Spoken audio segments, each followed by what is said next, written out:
এসে সুবীরবাবুর প্রতিবেশীদের সঙ্গে ভালোই আলাপ হচ্ছে, বিশেষ করে একদম পাশে যে বাড়ি সেই বাড়ির প্রতিবেশীদের সঙ্গে খুব আলাপ। উনিও আসেন, নিচে দাঁড়িয়ে গল্প হয়। একদিন তাকে দেখতে পেয়ে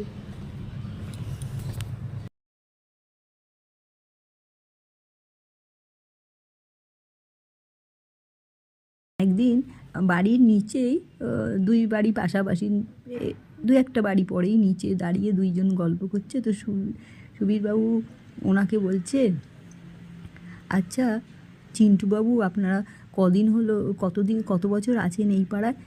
আপনাদের পাড়াটা ভালোই, এসে ভালোই করেছি। আর আপনাদের এখানে আশেপাশে কোথায় মন্দির আছে, আপনি কখন যান? চিন্টুবাবু আপনি আমিও যাব আপনার সাথে।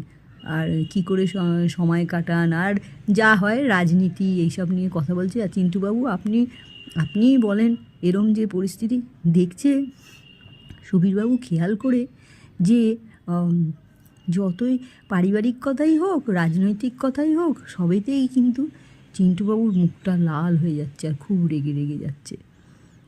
ভাবলো যে ওনার শরীরটা বোধহয় খারাপ লাগছে। বললো, আচ্ছা চিন্টুবাবু, আজ পরে তাহলে কথা বলবো, আপনার বোধহয় শরীরটা খারাপ লাগছে, আমি যাই। তখনই চিন্টুবাবু ঘুরে বলল, দাঁড়ান, শুনুন একটা কথা। এসছেন তো 2 সপ্তাহ হয়ে গেল, আপনার ছেলেকেও দেখি ওপর থেকে চিন্টু আহ আহ আহ করতে থাকে, আর আপনিও বলছেন। চিন্টু তো আমাদের বাড়ির পোষা কুকুরটার নাম, আমার নাম তো বল্টুবাবু। বটব্বেল থেকে শর্টে বল্টু ডাকে। মাফ করে দিন সুবীরবাবু বলছে, জানেন আমরা ভেবেছি যে ওর নাম হচ্ছে গিয়ে, আপনার নাম চিন্টু, আর সবাই বলে চিন্টুদের বাড়ি কি না, তাই ভেবেছি আপনার নাম চিন্টু।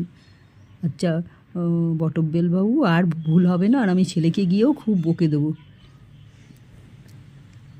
মাশরুম মাংসের মতো রান্না করবো আলু দিয়ে, নয়তো অন্য ভেজিটেবলগুলো মিক্স করেও রান্না করতে পারি। কি সুন্দর না? তোমাদের কার কার প্রিয় জানিও কিন্তু।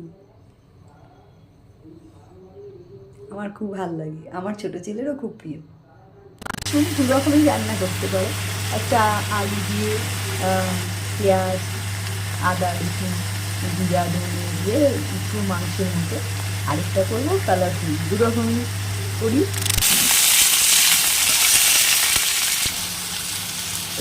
এটাই কিন্তু আলুগুলো টুকরো করে দেওয়া, তারপরে ধনে, জিরে, লঙ্কা, পেঁয়াজ, আদা সব আছে। মাংস যেরকম মাংসের মতো করে রান্না করছি মাশরুমটা।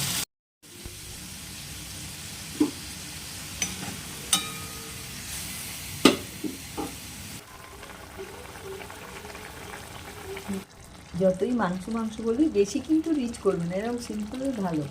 তাই পেঁয়াজ, আদা, রসুন, মাশরুম, আলু, ভালো লাগবে খেতে। অল্প ঝোল থাকবে, রুটি দিয়েও ভালো লাগবে, ভাত দিয়েও ভালো।